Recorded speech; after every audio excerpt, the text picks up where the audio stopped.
আল্লাহর হাবিব সাল্লাল্লাহু আলাইহি ওয়াসাল্লামকে রাব্বুল আলামিন কুরআনুল কারীমের সূরাতুল বাকারা এর 189 নম্বর আয়াতের মধ্যে জানিয়ে দিলেন, ও গো মুহাম্মদ, মক্কার মানুষরা তোমাকে প্রশ্ন করবে, ইয়াসআলুনাকা আনিল আহিল্লা কুল হিয়া মাওয়াকিতু লিন-নাসি ওয়াল হজ্জ।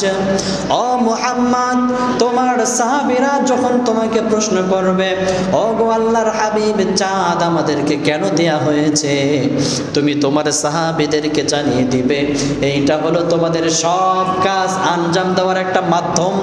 শুধু তাই নয়, একজন মুসলিম হজ কখন করবে কখন করবে না সেইটাও নির্ধারণ করার মাধ্যম আমি রব্বুল আলামিন কুরআনুল কারীমের মাধ্যমে তোমাদেরকে জানিয়ে দিলাম। সুবহানাল্লাহ। আল্লাহ রব্বুল আলামিন সূরাতুল বাকারা এর 189 নম্বর আয়াতের মধ্যে জানিয়ে দিলেন, আল্লাহর হাবিবের কাছে সাহাবীরা প্রশ্ন করলেন, ইয়া রাসূলুল্লাহ, এই যে নতুন নতুন চাঁদ আসে, এই চাঁদের কাজ কি?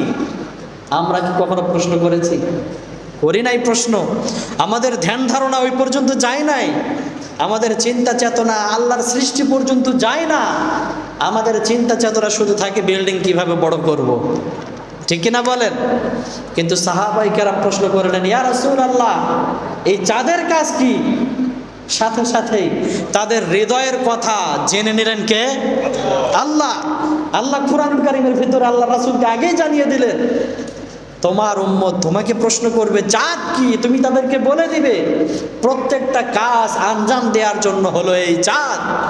শুধু তাই নয়, একজন মানুষ যে হজ করবে, এই হজের সময়টাও নির্ধারণ করবে এই চাঁদের মাধ্যমে। শুধু তাই নয়, আপনি যে রোজা রাখবেন, আপনি যে যাকাত দিবেন, আপনি যে রবের ইবাদত বন্দেগীগুলো করবেন, এই সব ইবাদতগুলো হবে আরবি তারিখের মাধ্যমে। কথা বলেন ঠিক কিনা? নাকি জানুয়ারি মাসের মাধ্যমে? হবে না, মিলবে না। এই সব কাজগুলো হবে আরবি তারিখের মাধ্যমে। তাহলে আরবি এবং হিজরি সনের গুরুত্ব আমাদের মাঝে আছে না নাই? বলেন আছে? যদি থেকে থাকে তাহলে এই হিজরি সনকে আমরা গণনা করবো তো ইনশাআল্লাহ।